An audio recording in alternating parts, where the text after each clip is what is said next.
for answers. And you know.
Each had multiple stab wounds.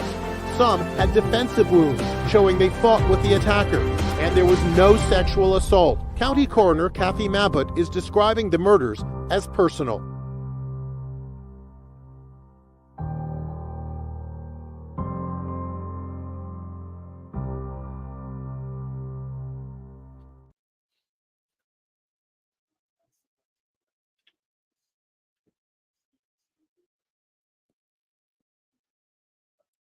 All right. Hello, everybody, and welcome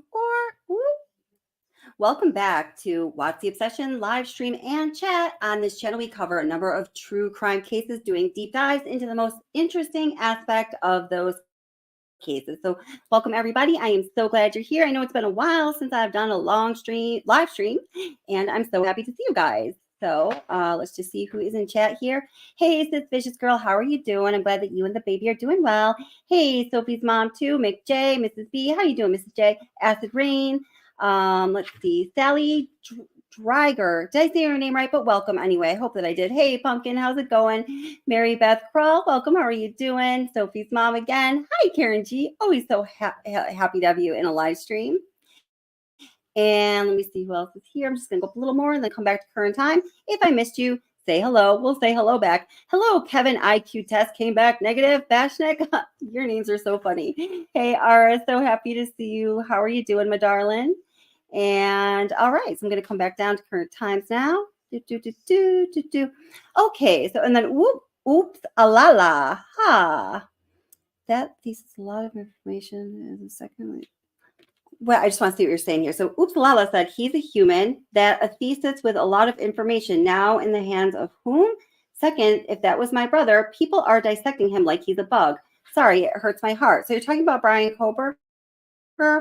Well, you know, I mean, I guess my personal opinion on that is I think it's certainly human nature to be curious about a person who has been arrested and charged with the murder of 4 college students in a story that spanned the entire world, and everybody in this country and across the world was, you know, really pulling for these victims' families, for the sense of peace that they may someday have, and for justice for the victim. So I just personally think it's, you know, a natural curiosity that we all would have. Now, certainly if he is found to be innocent, a lot of people maybe owe him an apology, but you know, it is, in my opinion, at this time, it seems to me that the evidence is pointing in the direction of his guilt.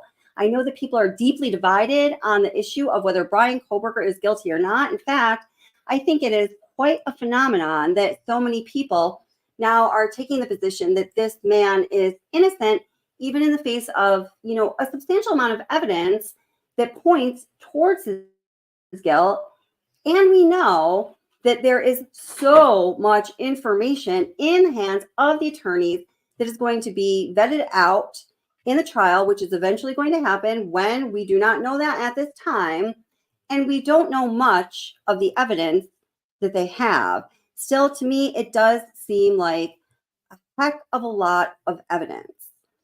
So that's just my opinion on that. But hi, Anaphylaxis. Welcome. How are you doing? So glad you're here, sweetie. Hey, Alex, ya boy. Welcome. How are you doing?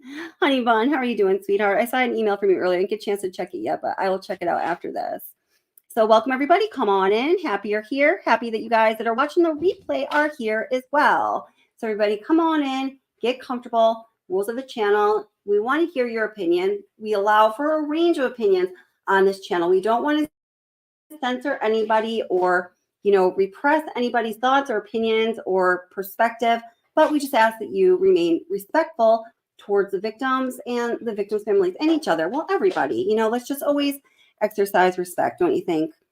So, all right. So I just got done creating a Bryan Kohberger documentary looking into the man that is accused of the most horrific murder in Idaho history and the most horrific murder in this country of the decade, I do believe.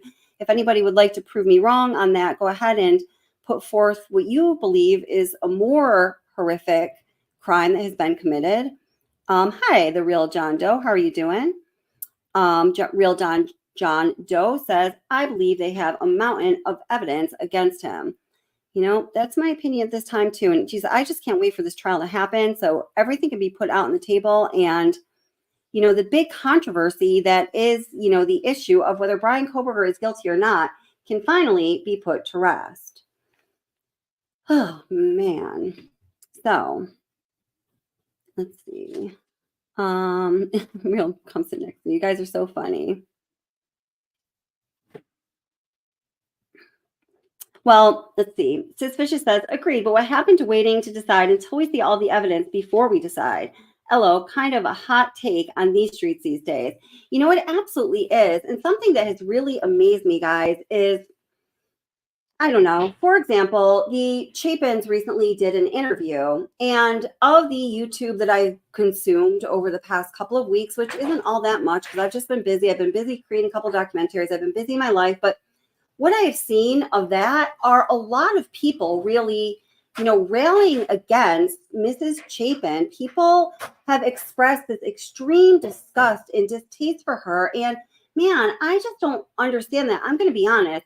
I saw a couple channels where it was on two different channels. Creators were literally crying because they just couldn't believe the way that she was acting. And, the way I feel about it is, my God, this woman just lost her son in the most horrific way you can imagine.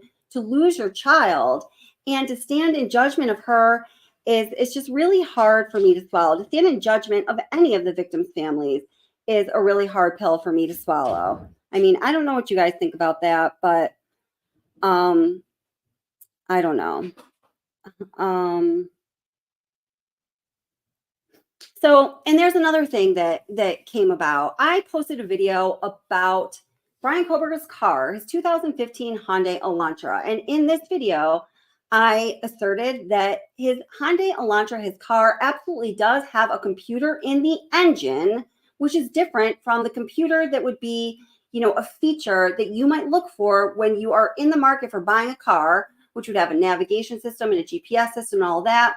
It's something that is in the engine. It is not used by the driver. It is for, internal and feedback purposes only. So in this video, I asserted that his car absolutely does have that. Now, I saw another channel came out, and what they said was that they called a Hyundai expert, supposedly, with the VIN number of Bryan Kohberger's car.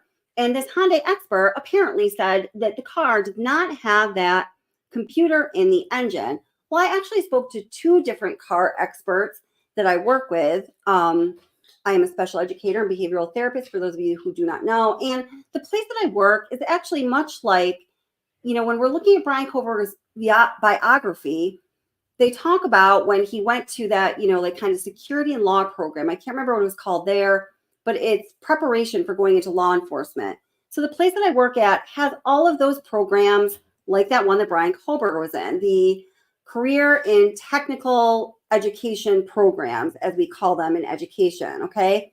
So sometimes when I talk about, I talked to this expert who's a person I work with, it's not BS.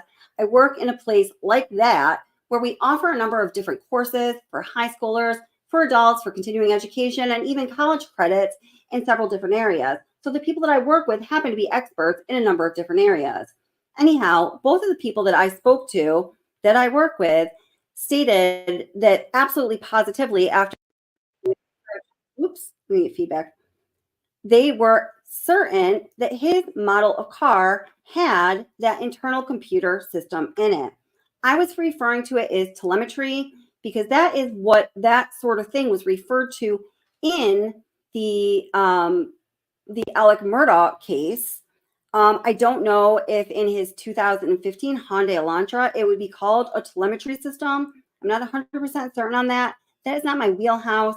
I don't know so much about what's going on in cars, but I do know what I learned from my research, what I've heard other experts state in interviews with various newscasters on various shows, through various podcasts.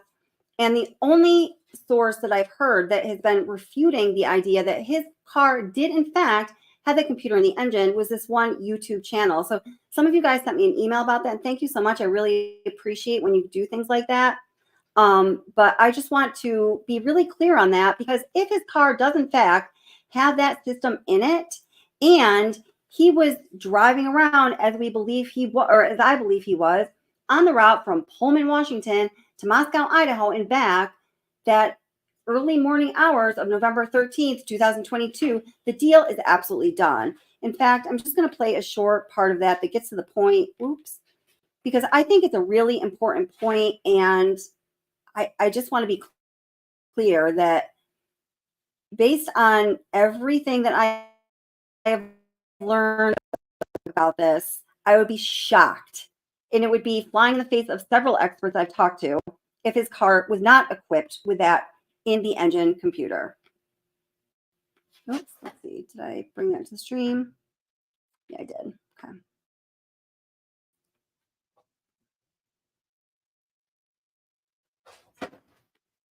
The telemetry unit out of Alex Murdaugh Suburban.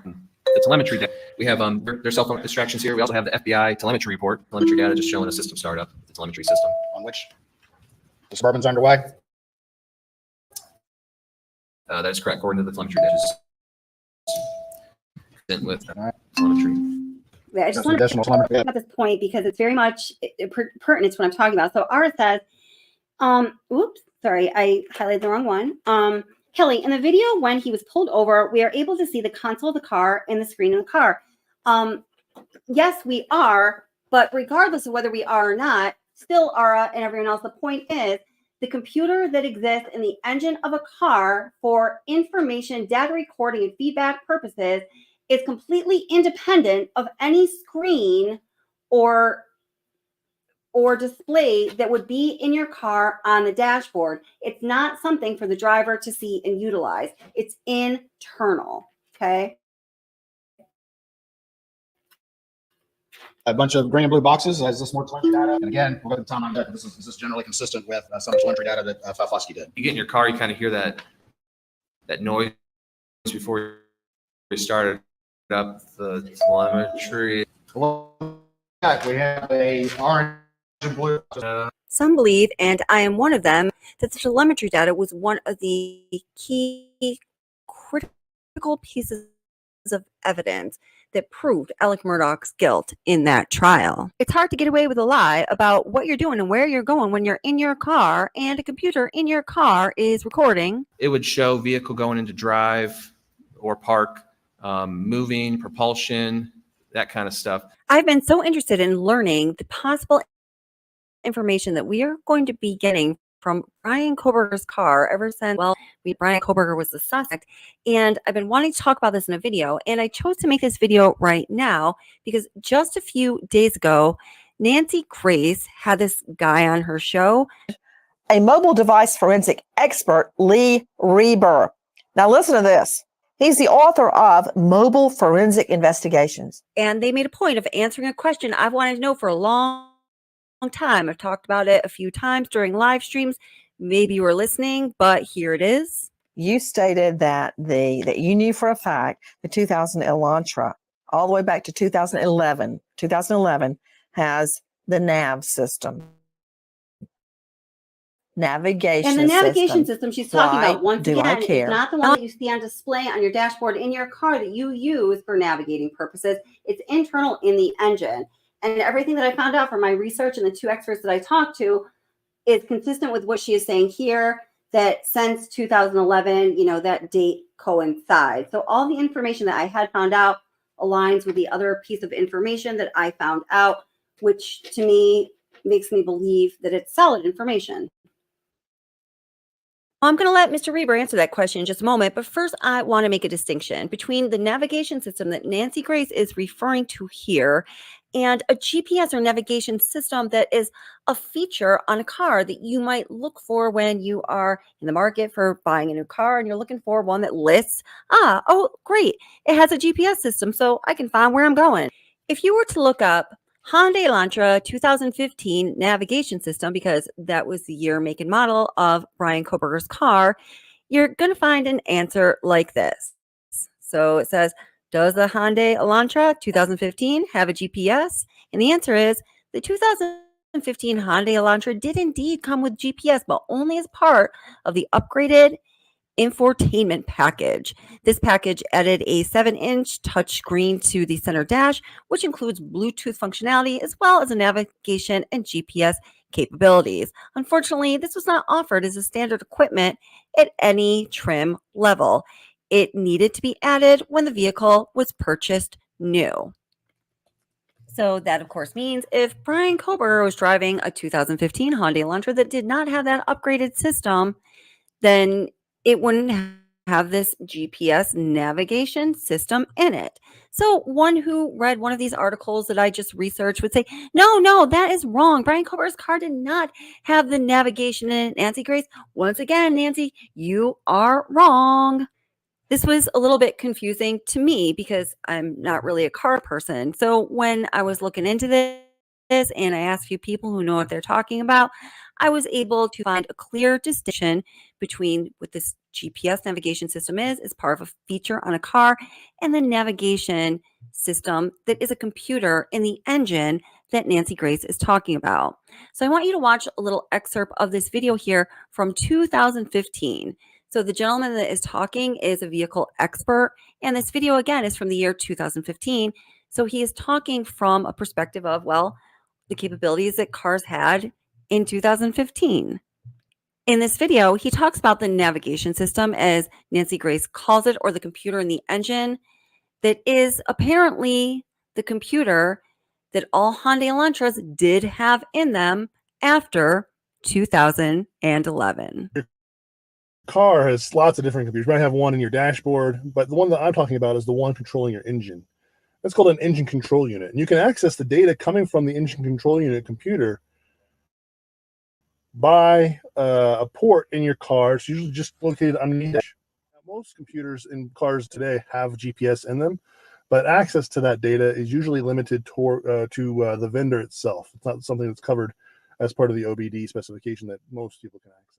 The type of data you can get from the engine control unit off the OBD port is just about everything you might, even like compression levels, oxygen levels. But generally speaking, most of the stuff you'll see in your dashboard, things like the fuel, how much fuel you've got, the speed of your car, the revolutions per minute of the engine temperature, the intake temperature as well. And by the way, that video of that expert just speaking about what he was speaking about was from 2015, the same year of the make of Bryan Kohberger's car. to see what was going on, when the driver hit the brake, where they were when they hit the brake, what angle they were, what was going on with the car, how hard they were pressing on the brake, things like that you can actually get from the engine control unit. So one of the questions we all want to know is there a witness we all don't know about I yet? would say there's a witness. The witness is the nav system. So let's go back and listen to what the expert that Nancy Grace had on her show just the other day had to say about the navigation system, the computer that Bryan Kohberger's 2015 Hyundai Elantra has in his car and the information it will yield and some other really interesting facts. Lee Reber, you gave me a very interesting and probative, in other words, it proves something fact. You stated that you knew for a fact the 2000 Elantra, all the way back to 2011 has the nav system, navigation system. Why do I care? Yeah, I think it's important because we all have, or if you've utilized a navigational system within a car, right, you put a starting point, end point. However, if you don't do that, you're watched your car just driving along, you haven't put anything in there. Well, it's actually tracking that. It actually can show where you've stopped. It has the computer that's within those cars can show the speed that you've been traveling. So to be honest, if he doesn't even have his phone, right? Supposedly, he turned his phone off, which is again quite odd. But now you're not able to go and turn that off within the tracking system within the vehicle. So I think it's incredible evidence if they have pulled that data from those vehicles. The nav system shows everywhere you go, everywhere you stop, but it also shows, as we learned in the prosecution of Alex Murdaugh, it shows when you open your door, your car door, when you put the car in park, when you put the car in drive. Because remember, guys, when the state was putting up the navigational system investigation work product, the state broke it down. Creighton Waters broke it down minute by minute. Okay, he says he was here, he left, he went to his mother, and then the murders occurred. Waters broke down minute by minute. He integrated the cell phone activity between Murdaugh's phone, wife Maggie's phone, son Paul's phone. He integrated that with the nav system from, I believe it was a Suburban belonging to Alex Murdaugh. It showed when he got to the car, opened the door and got in, how long he sat there, when he cranked the car up, when he put it in drive, when he took off. It showed where he went and the speed at which he traveled, when he got to his mother's house, when he put it in park, when he got out of the car, when he went supposedly in, how long it was before he came back out, when he put the car in drive and went back to the hunting lodge at Moselle, when he got out of the car and air quotey, found the dead bodies. It's amazing, Lee Reber. Tell it to me like that, man. Yeah, I'm telling you that in a vehicle, the telemetry, like you said, car doors open, how long they've been open, windows down, everything is recorded. Our vehicles are computer. I'm glad you said windows down, because many would argue, including me, that the windows went down and Maggie Murdaugh's cell phone was thrown out. Coincidentally, at the time and the location that window was rolled down. It's amazing, right? Right. Yeah, now if you have searches for a particular item, these items were located at the scene. You think about DNA always being utilized, but quite honestly, I mean, the digital evidence that is available is tremendous, and I think that is really what should be, and I hope is utilized within for this case. All right. Even if you're not taking, or utilizing GPS or not using a running application, Mm-hmm. Google will store your routes as you're driving around, you're walking around, you're running, store those locations within your Google profile, even if you're not using tracking software. What if Kohberger has an Alexa? Is it constantly listening I could tell you 100% that it is. And Wow. because it's always listening, because it has to hear that key word, right? That's on task. It has to always. Isn't that Okay, crazy? He says, here's- yeah, and that's such a good point. Yeah, the Alexa always has to be working because it has to be hearing that key word that it's going to pick up on when so it's going to give you whatever information is. That's such a good point. If you think about it, there really is no other way that Alexa can work. Now, I want to read, hi, Patsy, how are you doing? I want to read Patsy's comment here. If there wasn't a computer in the engine tracking and showing your GPS, I think the defense would have challenged that instead of saying his alibi was driving alone because it had to explain the GPS. Ding, ding, ding, ding. Now, my whole theory on why the defense put forth that crappy alibi at the timing that they did was because, well, as we all know, everybody was waiting on Bryan Kohberger's alibi. His alibi, you should have put forth this theory of alibi. Where is it? The whole world was waiting. It was late. Everybody was waiting. Didn't know if he was even going to put forth one. There's a date that the defendant needs to put forth their theory of alibi so the prosecutor can examine that theory of alibi, can look into it, can do the research and due diligence that is necessary to argue that alibi in a case. So the fact that it was so lagging was really quite a big issue. Now, the reason I think that it was the alibi it was and it came forth at the time that it did was twofold. Number one, they had to get Bethany Funk out of the way because she could have been, for all that they knew and probably thought, the ace in the pocket for the state. I think they absolutely positively did not know what her testimony was going to be. That is why, in my opinion, they filed the motion to compel Bethany Funk's testimony at the pretrial hearing to which she fought against.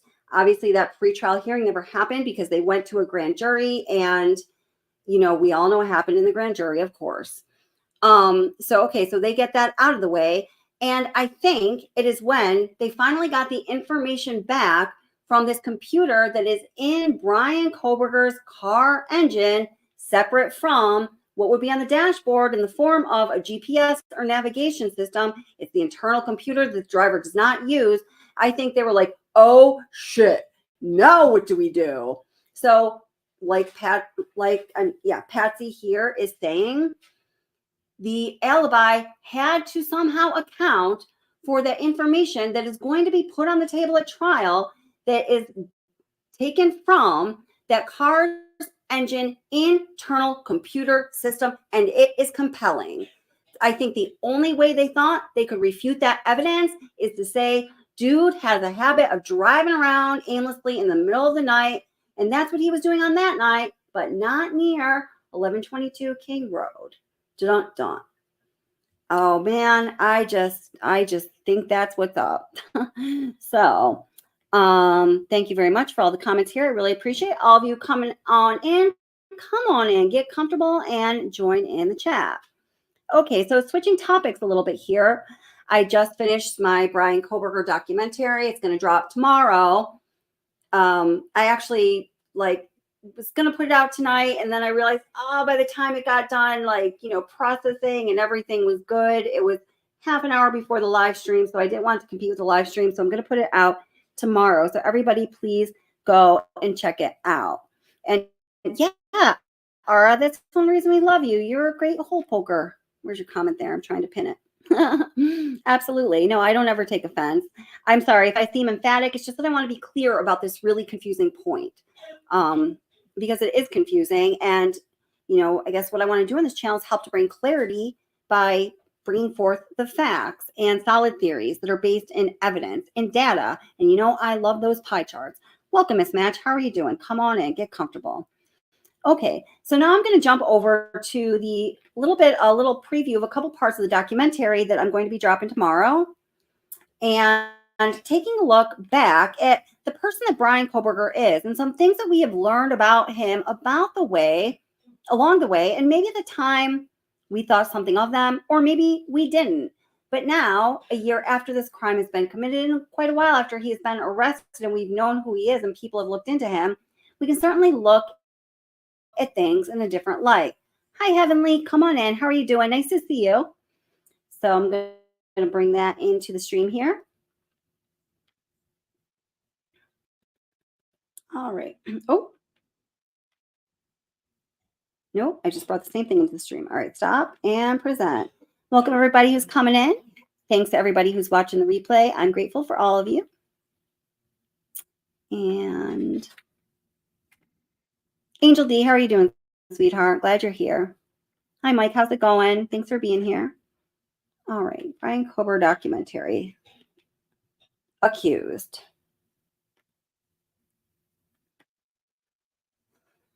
So I'm sure that y'all remember, well, the Reddit survey that Bryan Kohberger posted. Well, he posted in some efforts he was putting forth as he was completing his master's degree in criminology at DeSales University in Pennsylvania, just before he went to Washington State University after being accepted into the doctoral program. So let's take a look into that survey a little bit.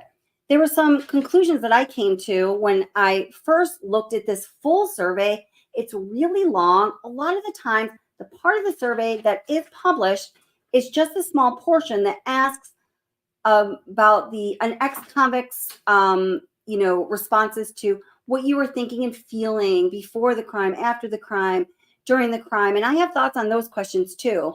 But in that survey, there are a lot of questions. I think there are like 70 or 80 some questions total. So we're going to look at that a little bit.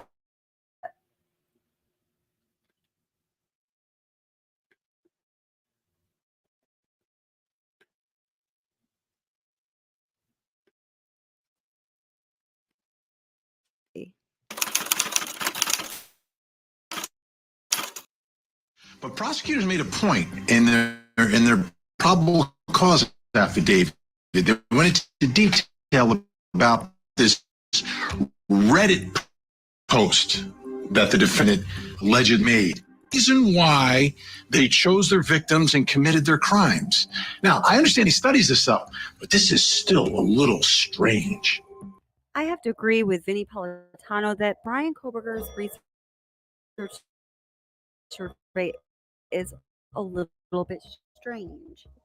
The full survey is quite long, and within it, it embodies 6 other surveys that you might take when you go to the doctor's office or go to see your therapist. There's an aggression survey, there's a guilt and shame survey within Bryan Kohberger's survey, and these are widely used tools for therapists or physicians to evaluate where a person is at.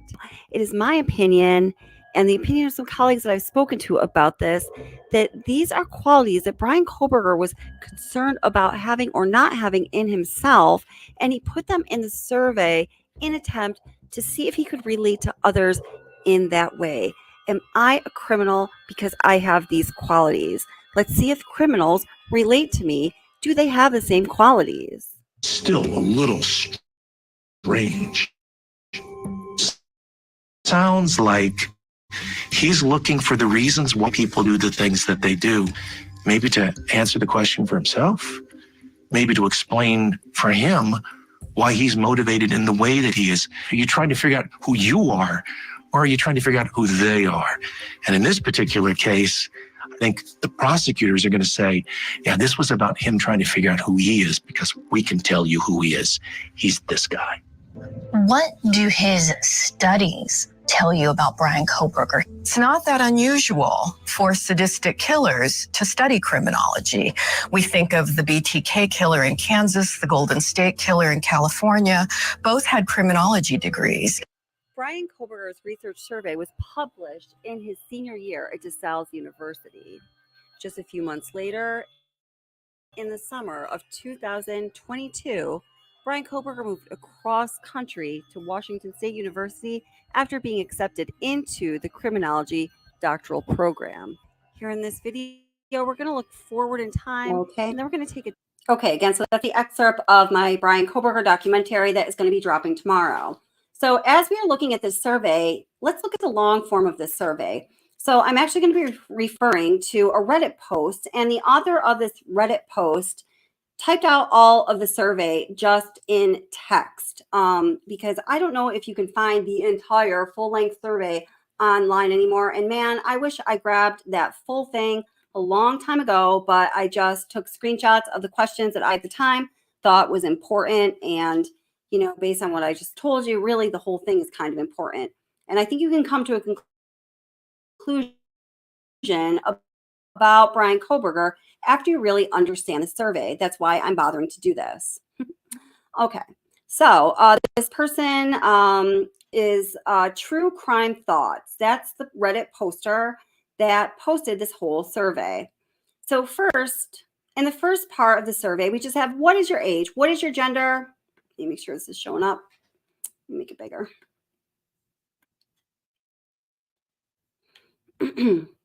What is your gender? Are you Spanish, Hispanic, Latin origin? So here they're just getting the basic demographic information, or Bryan Kohberger is just asking for the basic demographic information of the survey taker.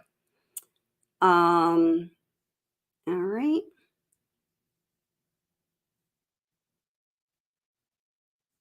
So then he's saying, did you commit the crime alone? Were you employed? Were you experiencing family issues? Were you under the influence of drug or alcohol? Were you affiliated with a gang? Was this your first offense? So now he's diving a little more into the criminal background of the ex-con who is filling out this survey. Did you struggle or fight with the victim? Let's see. These are just some really random questions.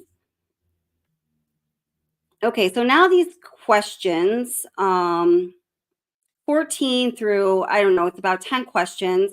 These are the questions that people most focus on, where he's really asking about the crime.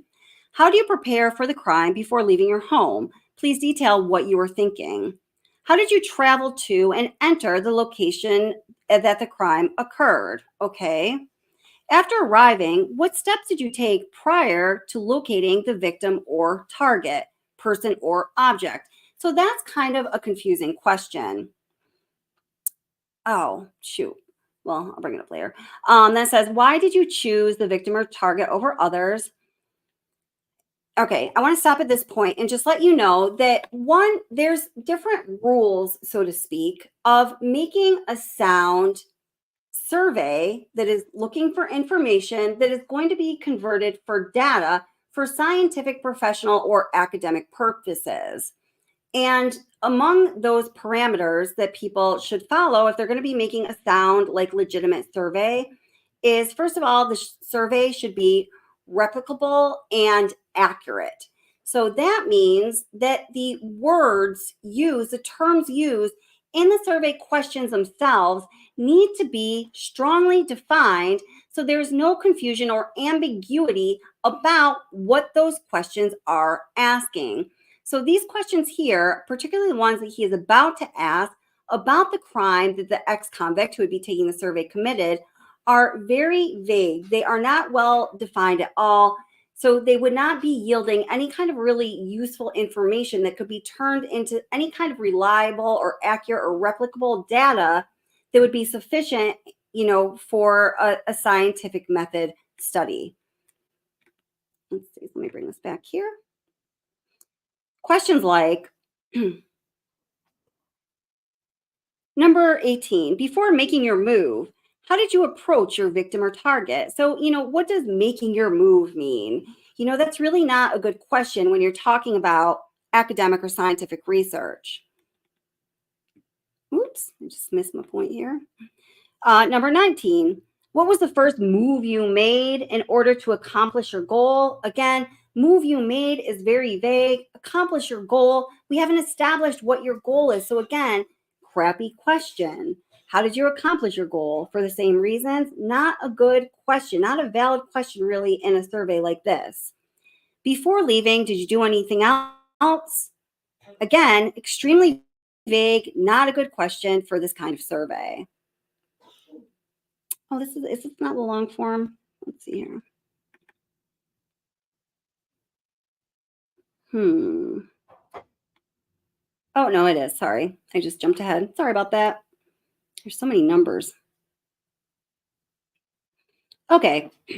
So now it says, now there's 6 different sections in this survey from here on in that ask a number of questions. And when I was reading people's responses to looking at this survey, they were making all these kinds of conclusions by saying, oh, well, You know, he asked the same question again and again, but that is because Bryan Kohberger didn't create his own survey questions.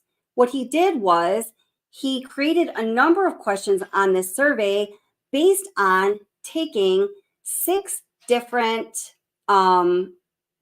questionnaires that are already established to be valid and reliable and accurate in the field of mental health, and he incorporated them into this survey. I actually don't know how he got away with it. So here are some examples. Within Bryan Kohberger's survey is, let me bring this into the stream, just one second.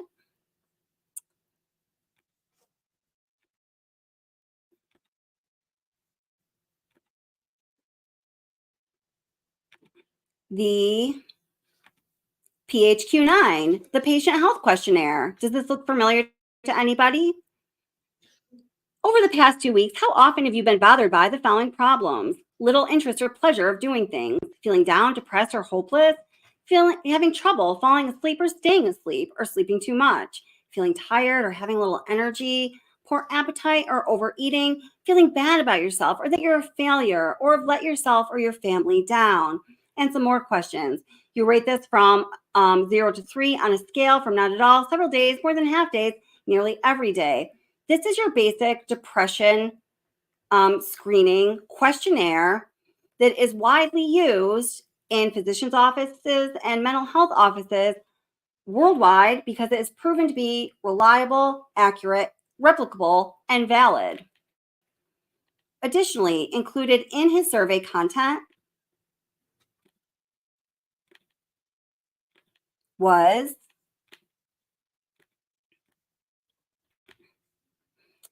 the guilt and shame proneness scale. So again, extremely likely to not likely. After realizing you have received too much change at a store, you decide to keep it because the sales clerk doesn't notice. What is the likelihood that you would feel uncomfortable about keeping the money? You secretly commit a felony. What is the likelihood that you would feel remorse about breaking the law? You lied to people, but they never find out about it. What is the likelihood that you would feel terrible about the lies you told? Again, all of these questions appear in his survey, but they are taken from the 5-question guilt and shame proneness scale. We also have the, sorry, I just got to switch them up here.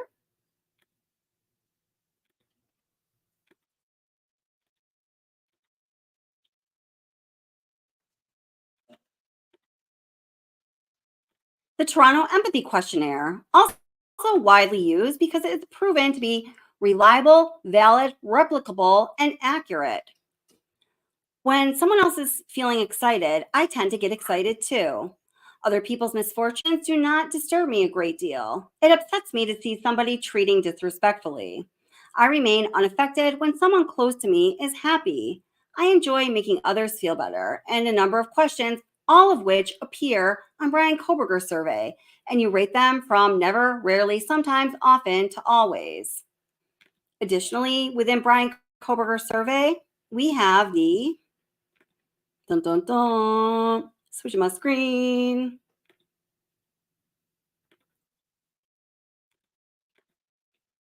The Spielberg Trait Anger Scale. Again, this is a survey, a questionnaire that is frequently used in mental health professions to determine a person's level of anger and aggression. I get angry when I am slowed down by others' mistakes. I feel annoyed when I am not given recognition for doing good work. It makes me furious when I am criticized in front of others. I feel infuriated when I do a good job and get a poor evaluation. And we rate this from I am quickly tempered to I have a fiery temper, or I'm sorry, to almost never to almost always. Okay, so what does this say about Bryan Kohberger, in my opinion? So this is just my evaluation of this.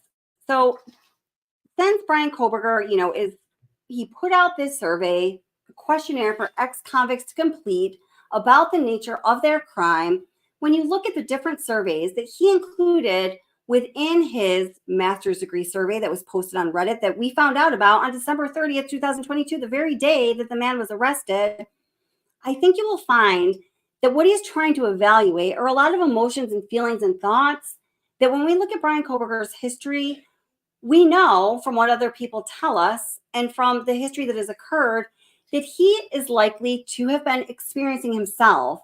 I really believe that that entire survey is about Bryan Kohberger kind of testing the water with other people to see if, is what I'm feeling normal? Is what I'm feeling abnormal? Does what I'm feeling mean that I'm a bad person? Does it mean that I am a criminal myself? So, on its own, what would that mean? I don't know. But in the grand scheme of things, and in the context of Bryan Kohberger being convicted of this quadruple homicide that happened at the University of Idaho, and all of this other evidence that stands against him, I think when you look at what the survey is really comprised of, it's quite substantial. Hi, my fandom prince. How are you? Gregory Worth, welcome. How are you doing? Exactly. And Gregory Worth, my good friend, says part of this almost seems like he is fishing for advice on how to commit a crime. Absolutely. RSS reminds me of Chris Watts a little bit, doesn't it? Oh my gosh. Let me see a couple comments here. R says, I feel like BK has been planning this for a long time and he thinks he is smarter than everyone and will get away with this. I really am of the same opinion especially after doing all this research for the documentary that I'm going to be dropping tomorrow on Bryan Kohberger, the man himself. So, yeah, I really definitely think that. I'm going to put the link to panel in the chat field here. And if anybody would like to come up and talk about your opinion, I would love to hear what you guys have to think. Oops. Invite, copy, and paste. Booyah.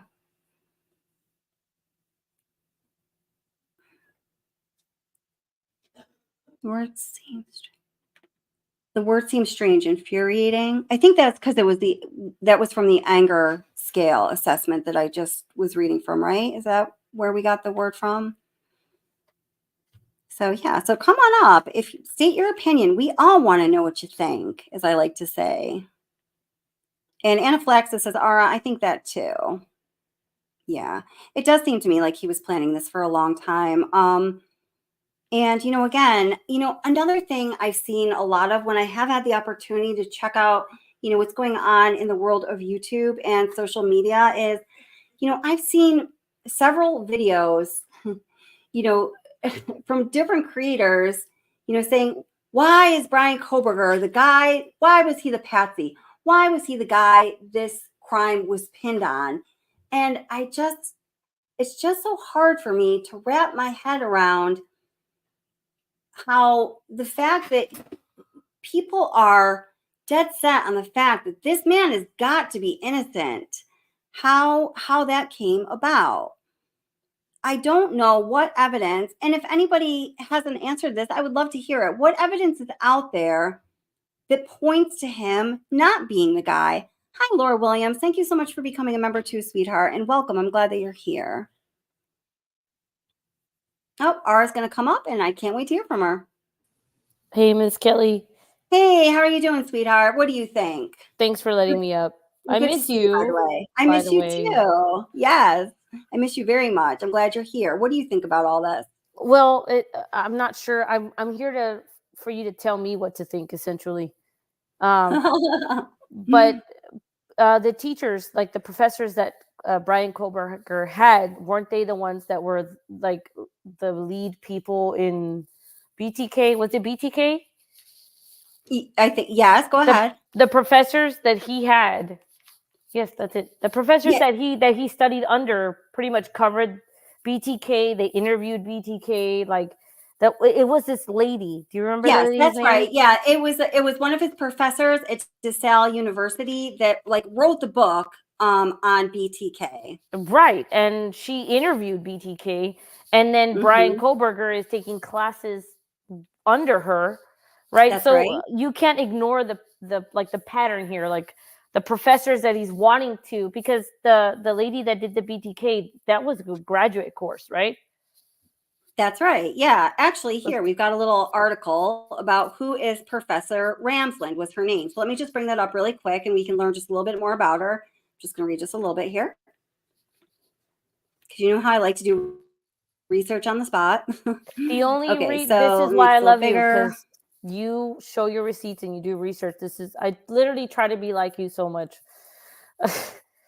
You are the model that I follow Aw, thank you, sweetheart. on That's a huge YouTube. compliment. You're amazing. Oh, and everybody, Ara has a channel, so everybody go check it out. It's just Ara. Your channel's Ara, right? It doesn't even matter. I'm not here for that. I just want to tell you that you're the reason why I do Well, things the way that I do. Just it tell me about this does lady. matter. Tell So me about somebody this go get her lady. link and post it in chat. Tell me about. But it's because I don't think it's a coincidence, Okay, because all right. he chose At the to university, study with Kohberger her. was reportedly taught by.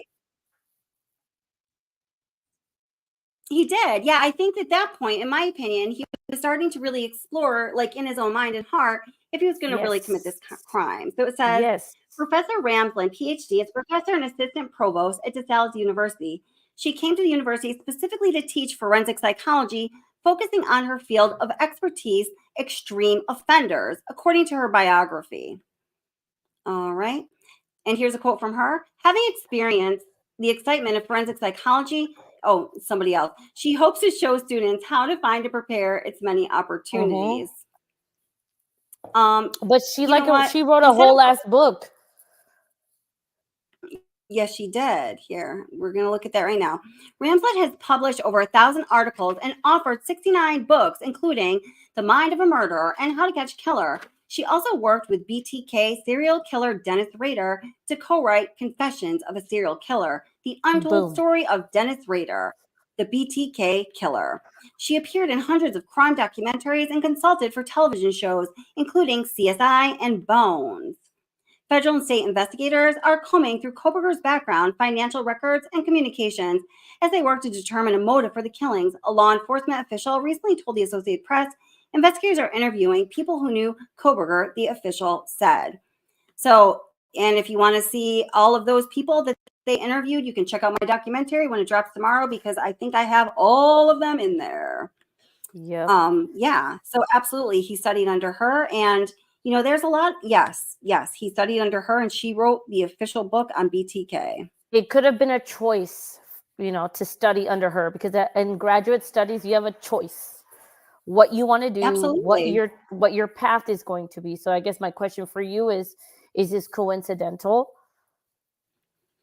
I don't think it is. I don't think it is. I think, you know what, actually, I'm going to go to another video that I want to play a little bit of so we can look at that too. I personally do not think it's coincidental.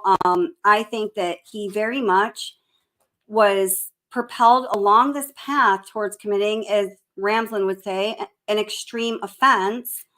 And I think that all of his academic efforts were an effort to determine if he was going to further himself along that path. I don't think or not was really ever a option for him. I think he always knew that it was in him. This is just my personal opinion, and that he was going to do it. So yeah. Well, think so about. let's actually go ahead. Sorry, honey. go ahead. No, you it's go ahead. because like my brain goes to like Sherilyn Cato, how she went and interviewed it. I said interviewed it. What the fuck? That's not a word. She interviewed Chris Watts, right? But doesn't mean that Sherilyn is a murderer, right? Or like anybody that reads her books is a murderer. That's not what I'm implying here.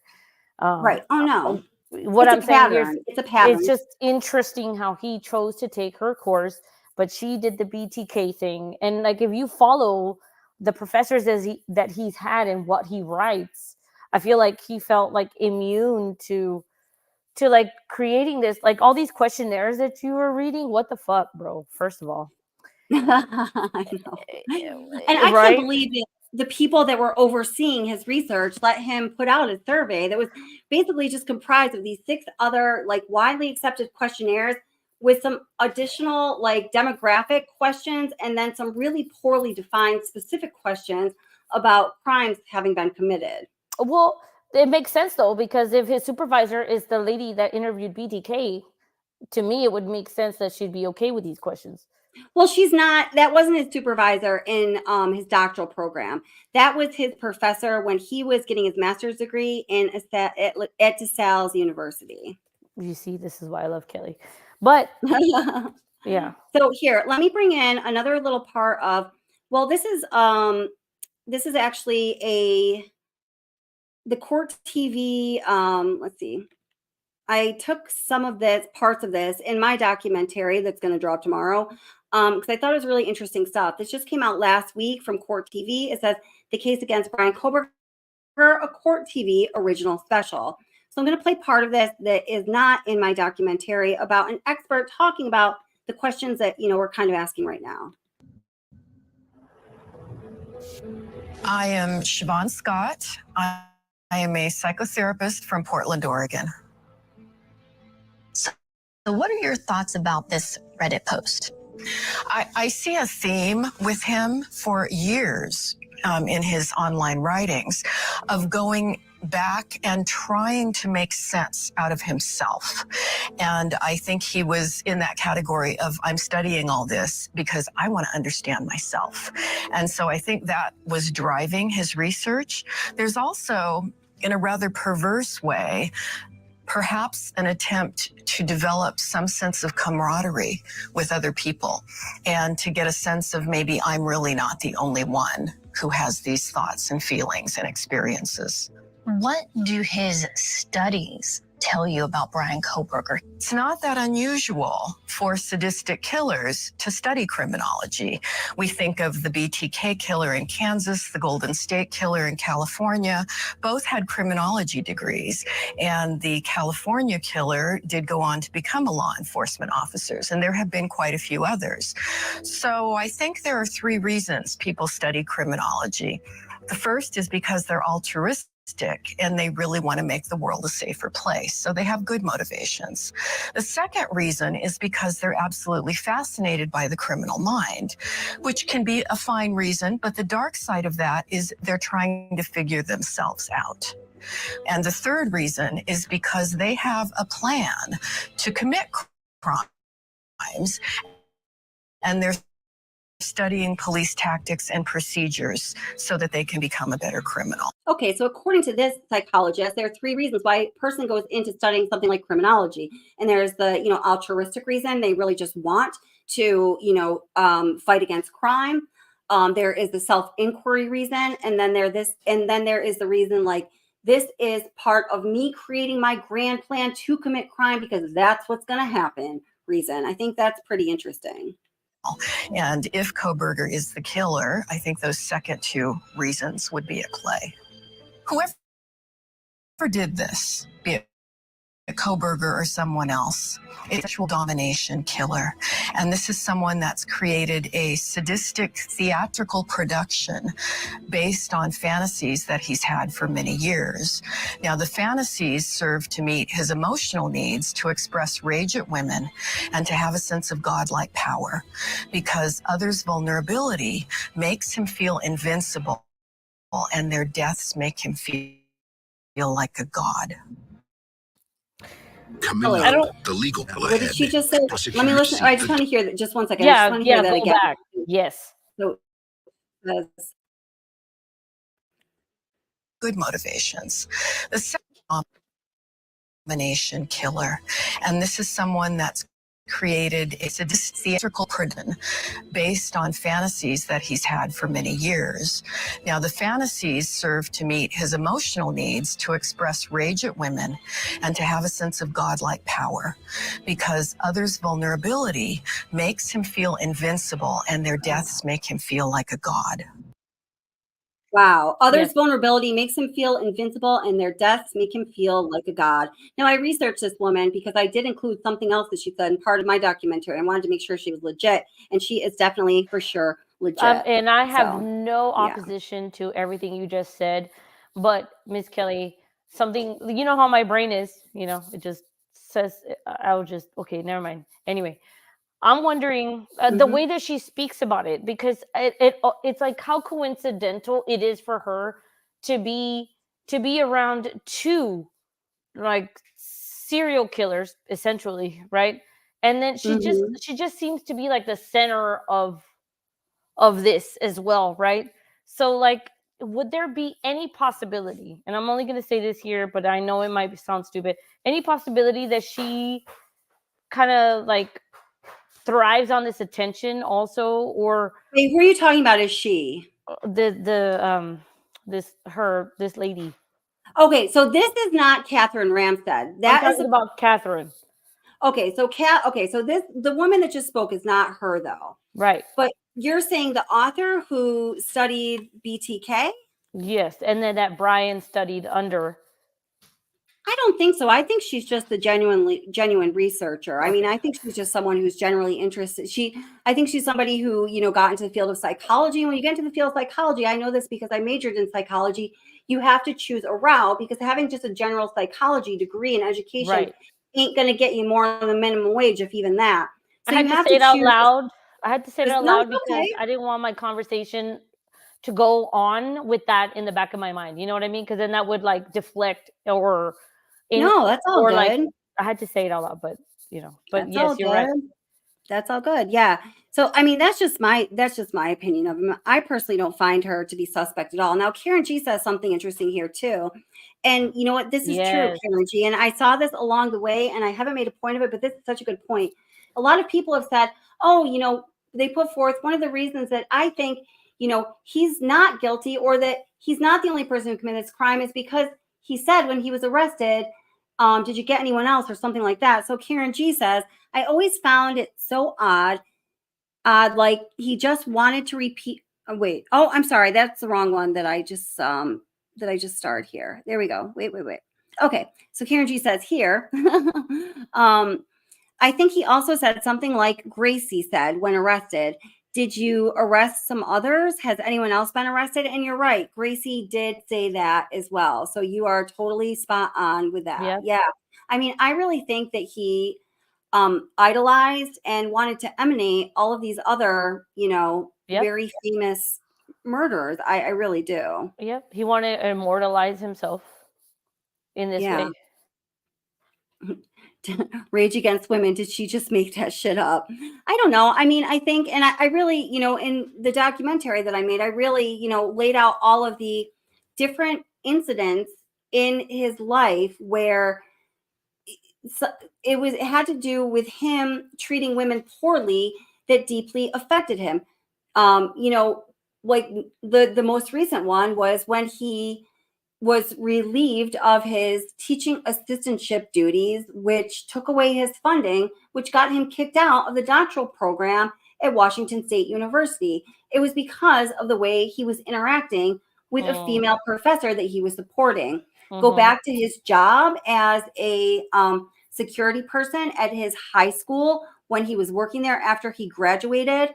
The reason he was relieved of that had something, it is believed, to do with his interactions with a female. He got kicked out of that security and law program when he was in high school that he was taking because he wanted to go into law enforcement. Specifically, he wanted to be an Army Ranger because of the way that he was interacting with other female students. They put him into the HVAC program because there were no other females in there. And then there are all of the anecdotal pieces of evidence from a number of different females that talked about the way that he treated them poorly, in the past, obviously before this crime occurred. So when you look at all of that together, does it equal rage against women? I don't know, but it equals, it definitely, translates to a strong pattern of, not being okay with women. Yeah, just being rejected with society. It almost feels like Yeah. society rejected him. But so with that, and you're absolutely right. Just like someone in the chat said, I think it was Mike that said something about like, how does someone go from not killing anyone to being a school shooter, right? It's Right. like all these things that are built up. Yeah, that was my question with BK. Like, how did you go from 0 to 60? But that's correct, right? There are a lot of things happening in the background. So then why leave Dylan alive? She's a woman. She saw him. Yeah. I mean, that is a question. But another question is, did he see her? Good I mean, point, yes. we can't imagine the psychological state that he was in after committing the horrific He crime. was in a high. He was on a Oh high. yeah. Absolutely, he was. He And was so I mean, powerful. yeah, and I think that's something that we just can't even That is comprehend, that is a really. fucking good point, Kelly. No one has ever talked about that. How he was feeling after he did what he did upstairs, as he was coming down. Maybe Dylan saw him, or she did see him, right? And his eyes. He probably Yeah. didn't see her. I've never heard anyone say that. Oh, well, Wow. yeah, just Thank because you, you see Kelly. someone else doesn't mean that they see you. And just think about it. It was Right. also very dark. She was apparently peeking out of her door. So we don't know. Did she, she obviously was a little bit apprehensive, if not scared, if not terrified. So she probably didn't like fling her door wide open. She Correct. probably cracked it a little bit, creeping around as quiet as a mouse, and was just doing what she could to, get her eyes on what was going on. So I'm thinking, and who knows this? Only he knows this, but I Right. could very well imagine that he did not see her. And I mean, after doing what he did, let's say that he did do it and he was the sole perpetrator. After doing what he did in 9 minutes, he must have been fucking exhausted. Yeah, and on like another level of high, he's probably thinking like, I got away with this. Like, you know how like drug addicts, they do what they got to do to get high. He was probably at that point. Yeah. So, but a lot of people, a lot of other channels, they talk about, well, Dylan saw him, so everybody assumes that Bryan saw her. But you just said something like extraordinary to me, because I've never heard anyone consider that, well, just because she saw him doesn't mean that he saw her. Right. We only Exactly. have one side of the story here, and that's Dylan's. Yeah. That's exactly it. That is That is that exactly is it. genius, Miss Kelly. I don't know if it's genius, but thank you. Well, I'm glad Well, that it adds to your perspective. well, it does. That's why I continue to come here. Well, thank you, my dear. I very much appreciate that. So, let's see. So, I don't know how much I want to switch gears here. Wait, Truth Seeker said she opened the door and yelled? Well, okay. Truth Seeker says she opened the door and yelled. She wouldn't have just cracked it open. Well, it is said that at some point, as reported by Ashley Banfield, that she heard all this noise and she yelled up the stairs, "Shut the fuck up," or something like that. Now, again, that is as it is reported by Ashley Banfield. That's not in the PCA. Kelly That's not. doesn't like Ashley, by the way. Hey, I love my girl Ashley. What are you talking about, Arch? Okay, now, okay. But that definitely is something that was said. In fact, let's hear what Ashley had to say about that. Let's see here. So what are your other thoughts, my dear?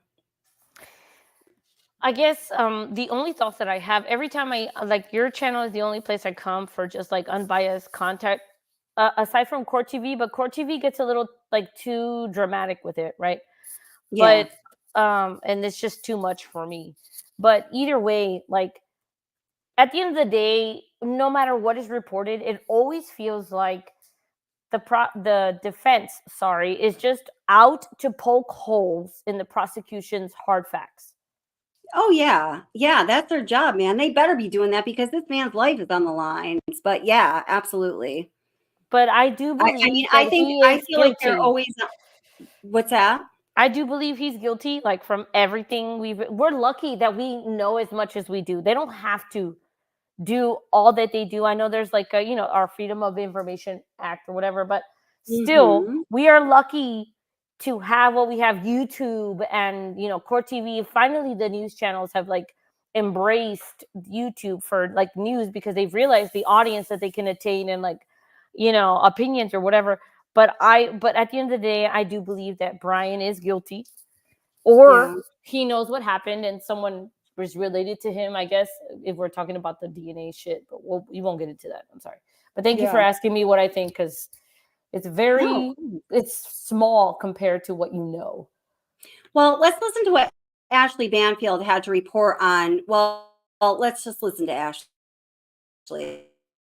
It certainly does give a little bit more perspective as to why she didn't call 911 right away, perhaps. We're told that Dylan actually mistook the noises that she'd been hearing. Remember, the affidavit said that around 4 a.m., she could hear some noises up on the third floor. thought it was maybe, Kaylee playing with the dog Murphy, didn't think a lot more than that. But ultimately, a few moments later, she heard a lot of noises. She opened her door and effectively kind of yelled out to her roommates, calm down, like cut it out, keep it down. You guys are being loud. I'm trying to sleep. It's late. Thinking that there were roommates horsing around, that perhaps all that noise that she was hearing was just them, being boisterous and still in party mode. It was late Saturday night, early Sunday morning. So she closed her door and went back to bed, but within minutes, perhaps sort of roused again by noise, opens the door again, was going to say something again to the effect of, keep it down already. It's the middle of the night. And that's when she sees the figure coming towards her. Now, this has been a big bone of contention. Hold on. Is that written anywhere, or is this why actually shadowy talking to you? Would you just close your door and go back to bed and not call the police? And the characterization Wait, to wait, the wait, source. hold it. Wait. Don't talk over Ashley. Wait a minute. What? Go ahead. I'm sorry. Can you? What? I won't interrupt. I'm sorry. What? It's But, okay. Go ahead. Okay, What was your question? is this what she is saying about Dylan screaming? Is that in some paperwork? Is that No. It's just what Ashley Banfield found out from her sources. okay? So then, never mind. My questions are mute. Yeah, no, that's okay. And no, please say whatever you want. I was like, No, but it I just doesn't want to be able count. to. It doesn't count because it's bullshit. Well, it might be. Here, let me finish out this little ditty that Ashley said. Let me go back just a couple seconds here.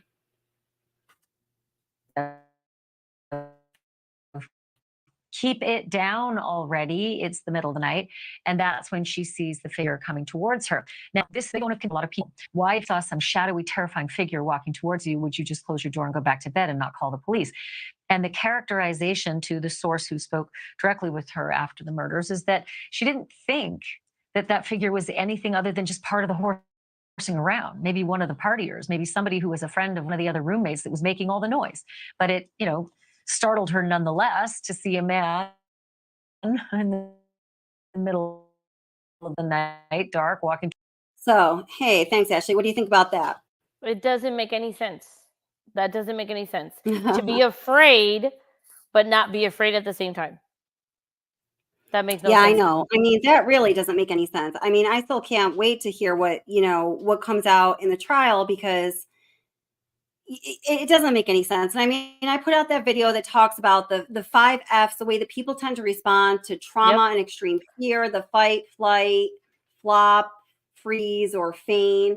And that is real. That is part of psychological research that we know to be tried and true.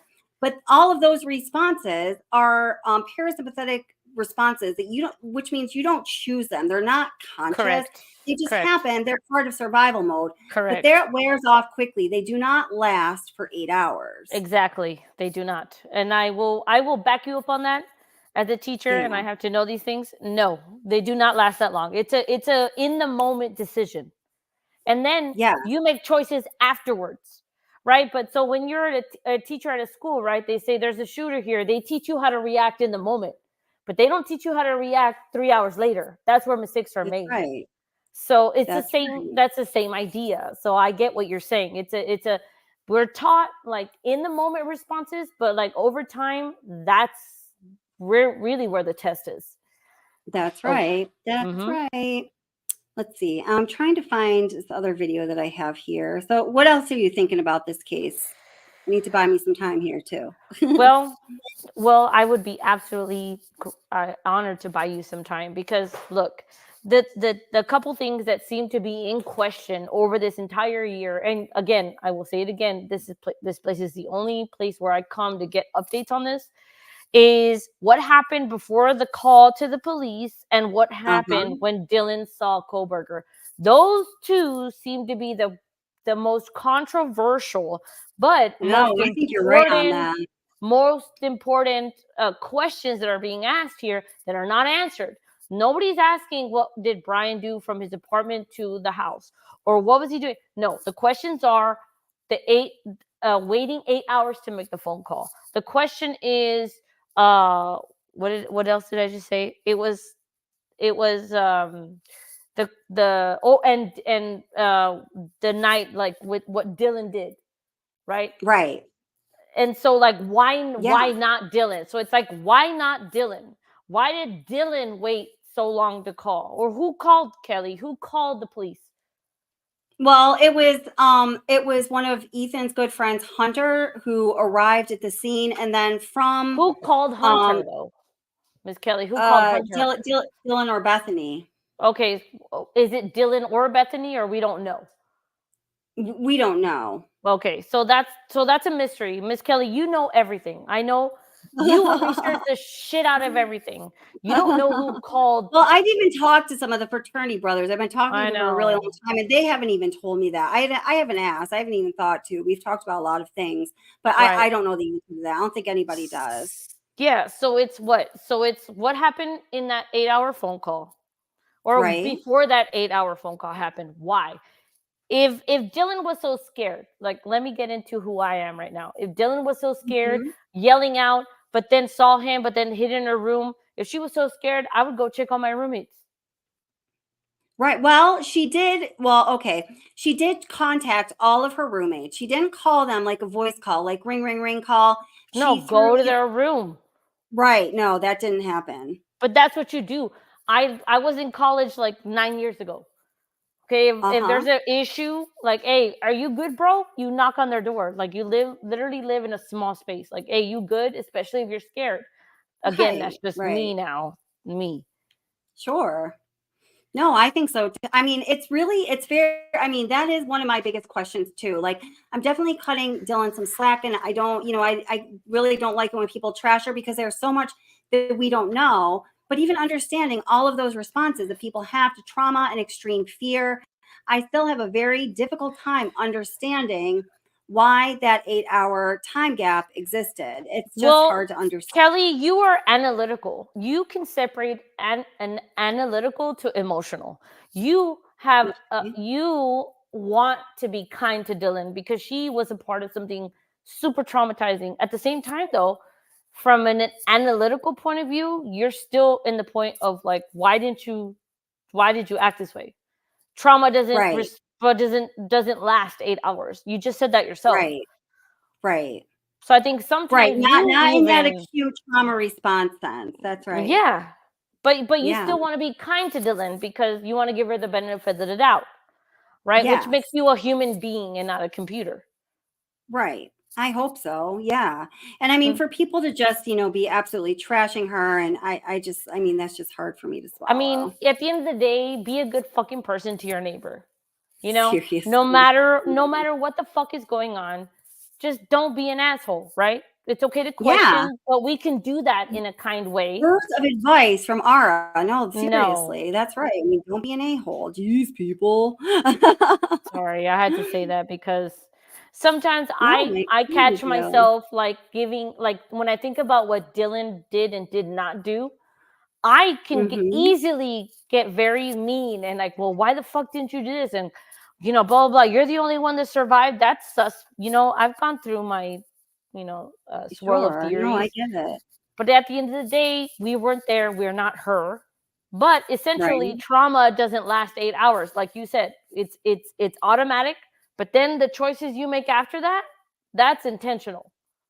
Right. Yeah. Not calling cops after 6 hours even.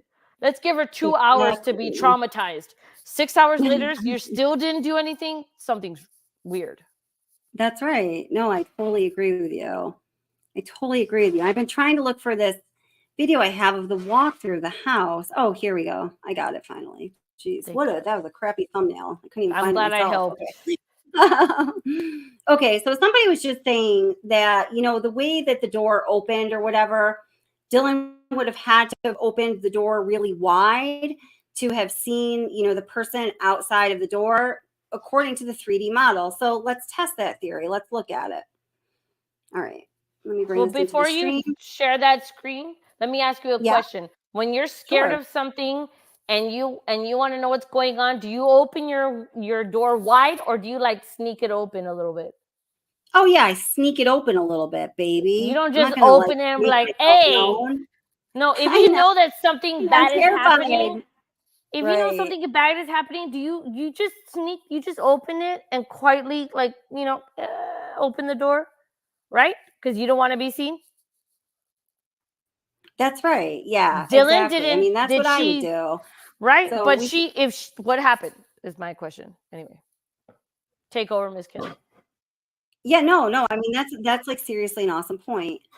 Let's see here. Let me just. No, that's a really good point. I mean, sometimes you just have to, and like, there's the answer for you. Okay, so here I'm going to pick up in this part of the video. I don't even know where it's at, but we start to look at Dylan's room here.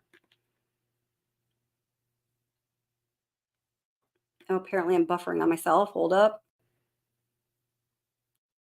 Okay. 50 feet from the west wall of Cornotto's bedroom.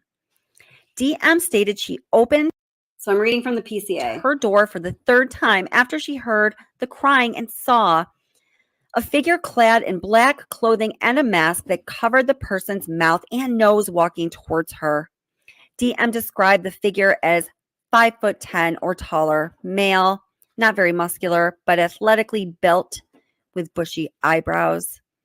The male walked past DM as she stood in a frozen shock phase. That's a quote. Her patio or deck area. Okay, I'm showing her room. Turning around the room. Here is the door that we're looking at right now that exits out towards the living area and kitchen. And just so you can get a full picture of this room, here's the rest of it. No windows. This room is that if we straight up,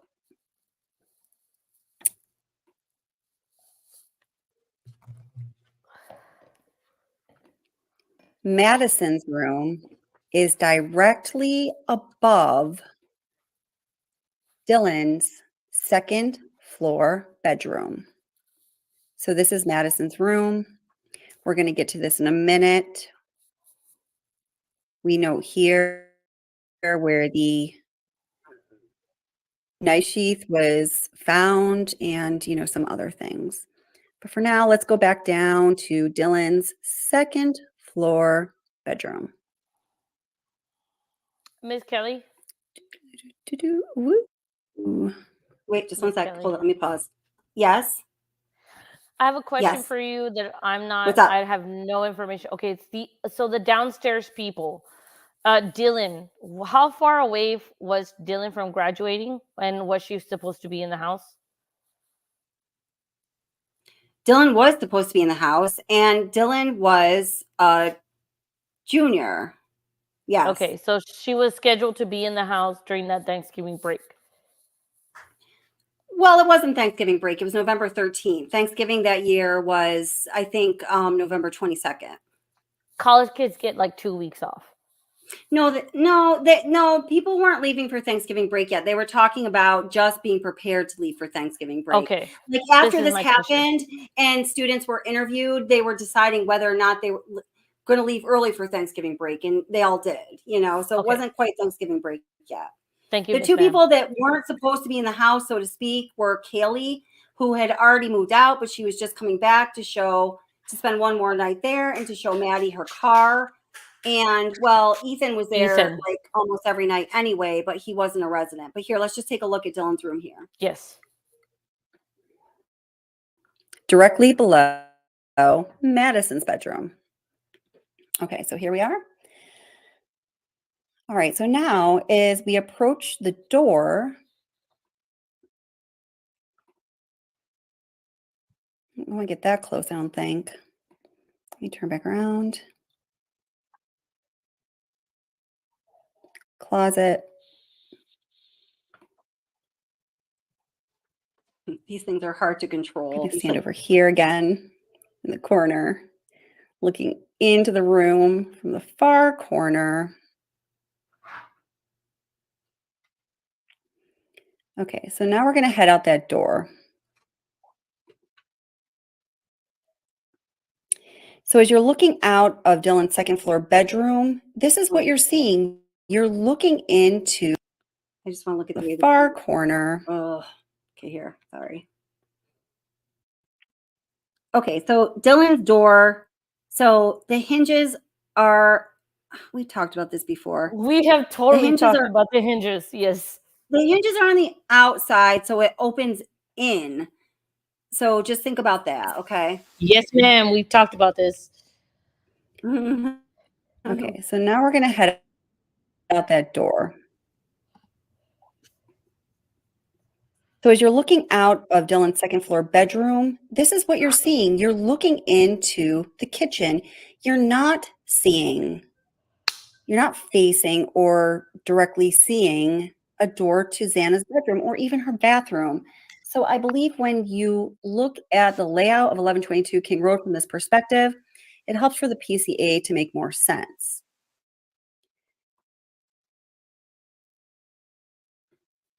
So again, Dylan's second floor bedroom is right next to the stairwell to the third floor. There we go. It opens, the bedroom door opens in. That's what I wanted to know, okay? So, I mean, the bedroom door opens in. So say you're outside of a door and it opens out. I think you're going to be more likely to notice it because it's more intrusive into your space. It's opening out, it's opening towards you. If it opens just a crack and it's opening in, I think you're probably not so likely to notice that because it's not intruding into your space. Yeah. Having the best story, people. Wait, what does this person say? Sorry. Thank you, Sue-Ann. Oh, it's nice to see you, by the way. I haven't seen you in a while. It's really great to see you. Kelly, you're amazing. Thank you so much. You're too kind. It's amazing the race to have the best story. People get nutty, drives me loony. I feel ya. These are real people with real families in real life. This is not a game of Clue. Oh, thank you so much for saying that. Absolutely. Yes. Yes. Well, that's true. So, but is it bad what we're doing right now then? I mean, well, and I personally don't think it is, or I wouldn't be doing it. You know, I think that we are looking at the facts. I mean, this story, you know, always when I'm creating material, I'm thinking of bringing whatever is out there back to like home base, which for me is the facts as they are told by the facts that are available to us at this time. And I think that is what we have to go by when, you know, we're all spinning out into orbit and, you know, saying like, you know, why was Bryan Kohberger pinned as a patsy? I mean, I just can't even. Or there's so much, you know, trash talk about the Greek life and, you know, Ethan's fraternity and the sororities and this and that. And, you know, I put out a video talking about my own experience in the sorority university. It was very similar to University of Idaho. It was nothing like what people are making fraternities and sororities out to be. Yes, there are bad things that happen in specifically fraternities as it pertains to hazing. Absolutely terrible. Of course, we're going to hear the most salacious, horrific stories that people can come up with that happen in any segment of society. So when there's terrible stories about hazing where people die from drinking too much or whatever, that makes the news. And that is horrible and that is not excusable. But the Greek society as a whole is not all of that. And, you know, people saying, well, of course it wasn't Bryan Kohberger because it had to be one of these people in this horrible Greek life and these Greek organizations. Like, oh my God, that's just such a crazy thing, in my opinion, to say. I agree. I was in a fraternity. I was in Kappa Kappa Psi, and I know how things go. And it's not. Yeah. People watch too many movies and assume like fraternities and sororities are like. It's not like exactly like that. Exactly. So Gregory Rohr says, yes. So Dylan Mortensen could have peeked outside without compromising herself. I personally think she could have. Yeah. Yes. Yep. So let's see. My Phantom Prince, welcome. How are you? Says, why is Kara saying, is a frat fight real? I'm confused, Kelly. Well, because there is a story out there that there was this big fraternity fight. And I did in a previous live stream quite a while ago when I first started talking about what I've learned from the two guys that I've talked to in Ethan Chapin's fraternity. I told the story as they told it to me about a fight that did occur that night, but I'm not going to tell it again because that story has been so widely exploited. I don't even care to. It's still on my channel. Go ahead and people can dig through the material. But there are some things that I've decided that I did talk about before that I'm not going to talk about now because some people out there, certain channels cannot handle it responsibly. That is a great statement. Because I've gone through that myself with things that have been told to me on my channel and then like interviews or whatever. And it's just, I won't go back, and you can go and listen to it if you want to. Yeah. Yep. Right. Absolutely. That's right. So Go ahead, honey. Yeah. And so, hey, how are you doing? You're so nice. You're such a good mom. I love you. Oh God, I'm sorry I had to do that. If PK was in the frat, I'd care about the frat fight. Yeah, absolutely. Oh, thank you. Yeah. Nice. Oh my God. So geez, it's gotten late quick. Oh my gosh. So, but yeah, ultimately, you know, Sophie's saying to Mick J, I have to wait for all the evidence. And ultimately, yeah, that absolutely is what it's about. And I too have to wait for all of the evidence. However, the evidence that we know about at this point that I have no reason to question the validity of, because there has been nothing significant or actual that has been put forth that causes me to question the validity of it whatsoever. It all points in one direction. Now, Oopsalala says, I'm stuck on the first 8 hours, but you can't ask that question because you're against this one or that one. I would just like to know the truth.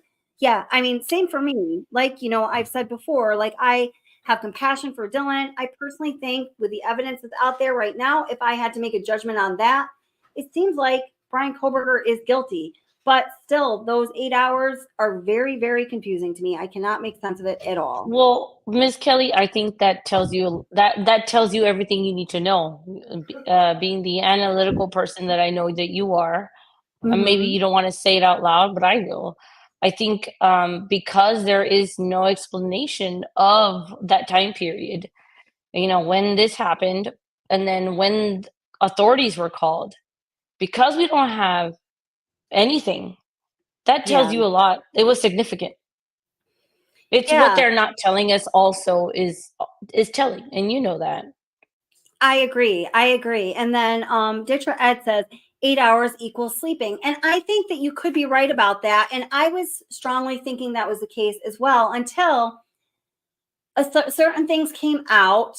Stories were corroborated that made me very strongly believe that Dylan and Bethany were on the phone with each other, possibly during, but definitely after this tragedy occurred.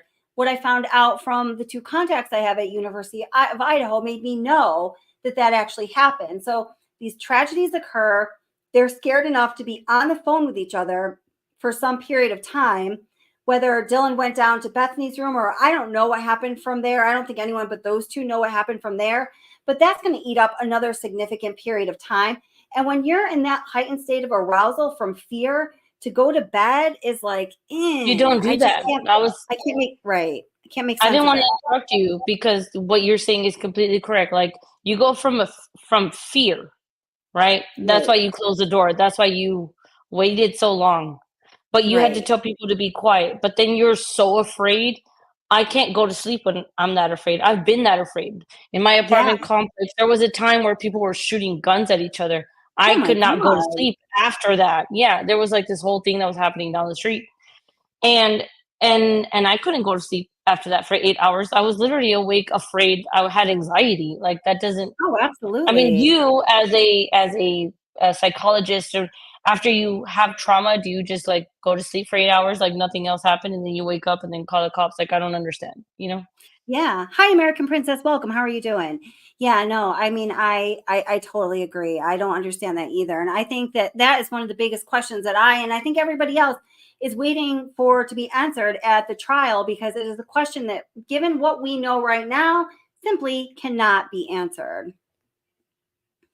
So, well, I actually think I'm going to be wrapping this up, guys, because I've got to be at work early tomorrow, and then I have 5 days off for Thanksgiving. Hallelujah. But Ara, thank you so much for coming up on panel. I absolutely love you. Everyone go check out Ara's channel. She is amazing. And she is still fighting for justice for Kylie Ronnie, which I just love, because if I had time to do that as well, I would also. But I'm glad that we have Ara to do it, because she does such a good job.